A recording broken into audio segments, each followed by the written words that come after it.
today's segment on YouTube from Upholstery on Broadway is how to spit tacks. And I'm not going to recommend anybody spitting tacks at home. I've been doing this for over 30 years and I'm a master upholsterer. And my training involves tongue techniques that were taught to me by older masters, and I wouldn't advise anybody to do this. As a matter of fact, today you don't have to be spitting tacks anywhere in any industry because of pneumatic staple guns. I'll get to that in a little bit, but I did want to show the technique. We do still use tacks, but what we do today is we use tacks, and the way it's taught here at Upholstery on Broadway, we use tacks from the magnet, from the bench to the magnet to the piece. Now I just wanted to show you, when I was training, we did spit tacks. I want to show you that, demonstrate that technique, and explain something to you after I do it. So I'm going to spit the tacks.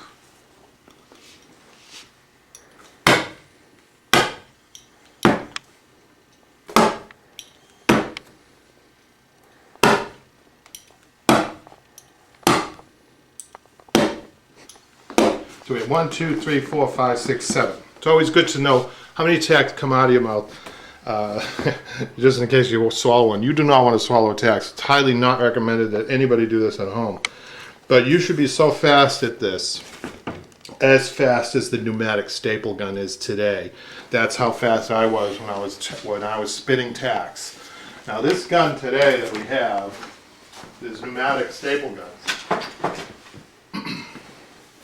So, in other words, I should be putting 7 staples in at the same speed I put these 7 tacks in, and that's a professional tack spitter.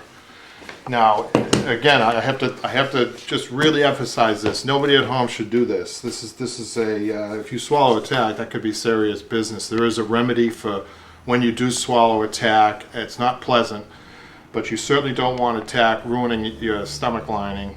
So if you did swallow a tack, in the old days, what we did was we swallowed some cotton as a remedy. And I don't have to tell you, you just use your imagination as to why you would swallow some cotton after the tack.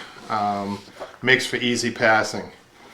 But now I want to show you, I want to slow this down. And the reason I'm showing tack spitting, I don't want anybody to do it, but there is a reason for it. The tack hammer has some slight dips to it. This is the magnetic end of the hammer. This is the hammer end of the hammer. The magnetic end of the hammer is dipped that way, and this is why I wanted to demonstrate tack spitting. The only reason I wanted to demonstrate it was because when it comes up to the upholsterer's mouth, it's at the right angle so that the tack is ready. The head of the tack is ready on the lips. And I'm going to slow this down for people, but what's happening inside my mouth, which you cannot see, is my tongue is working in a way that it's just all over the place. If we had three different size tacks in my mouth, 3s, 6s, and 14s, and I'd call them up when I need them, but I'd call them up instantly. So what would happen is, I'm going to slow this down. Tack's in your mouth. It's on a cheek. It's in the front. Well, the tongue is taken and turning the tack, and at the same time your magnetic is coming up. And then and really quick, your hands are usually up like this, or stretching fabric. It's like that. So just wanted to mention one more thing. You have to get good at the staple gun today as well. You have to be as good with the staple gun with aiming, etc. Maybe not as good as I am, because as I said, I've been doing this for well over 30 years, but I became an expert on the gun. And oftentimes we'll be wearing it on our side, but don't want to brag, but one day here I shot a fly out of midair with the staple. One prong of the staple went through the fly and the fly landed. It was just bothering me a little bit too much. But I mentioned that because the skill, there's a lot of skill in using tools. So I hope you learned something today. And next week we're going to go into needles. Thank you very much.